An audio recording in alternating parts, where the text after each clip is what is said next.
ನಮಸ್ಕಾರ ವೀಕ್ಷಕರೇ, ಫ್ರೀಡಂ ನ್ಯೂಸ್ಗೆ ಸ್ವಾಗತ. ನಾನು ನಿಮ್ಮ ಸ್ವಾತಿಯಲ್ಲಿ.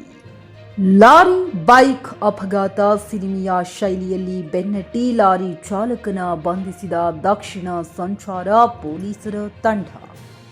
ಹುಬ್ಬಳ್ಳಿ ಲಾರಿ ಹಾಗೂ ಬೈಕ್ ನಡುವೆ ಸಂಭವಿಸಿದ ಅಪಘಾತದ ಬಳಿಕ ಸ್ಥಳದಿಂದ ಪರಾರಿಯಾಗಲು ಯತ್ನಿಸಿದ್ದ ಲಾರಿ ಚಾಲಕನನ್ನು ದಕ್ಷಿಣ ಸಂಚಾರ ವಿಭಾಗದ ಪೊಲೀಸರು ಸಿನಿಮೆಯ ಶೈಲಿಯಲ್ಲಿ ಬೆನ್ನಟ್ಟಿ ಕೆಲವೇ ಕ್ಷಣಗಳಲ್ಲಿ ಬಂಧಿಸುವಲ್ಲಿ ಯಶಸ್ವಿಯಾಗಿದ್ದಾರೆ. ಅಪಘಾತದ ನಂತರ ಚಾಲಕ ಲಾರಿಯೊಂದಿಗೆ ವೇಗವಾಗಿ ಪರಾರಿಯಾಗಲು ಯತ್ನಿಸಿದರು.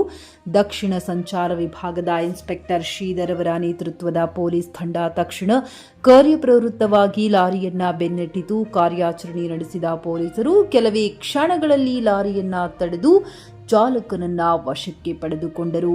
ಈ ಕಾರ್ಯಾಚರಣೆಯಲ್ಲಿ ಪೊಲೀಸ್ ಸಿಬ್ಬಂದಿಗಳ ಸಮಯ ಪ್ರಜ್ಞೆ ಮತ್ತು ಕ್ಷಿಪ್ರ ಕಾರ್ಯಾಚರಣೆ ಸಾರ್ವಜನಿಕರಿಂದ ಪ್ರಶಂಸೆಗೆ ಪಾತ್ರವಾಗಿದೆ. ಅಪಘಾತದಲ್ಲಿ ಮೃತಪಟ್ಟ ಬೈಕ್ ಸವಾರನ ಮೃತದೇಹವನ್ನು ಮರಣೋತ್ತರ ಪರೀಕ್ಷೆಗೆ ರವಾನಿಸಲಾಗಿದ್ದು, ಪ್ರಕರಣ ದಾಖಲಿಸಿಕೊಂಡಿರುವ ಪೊಲೀಸರು ಮುಂದಿನ ತನಿಖೆ ಮುಂದುವರೆಸಿದ್ದಾರೆ.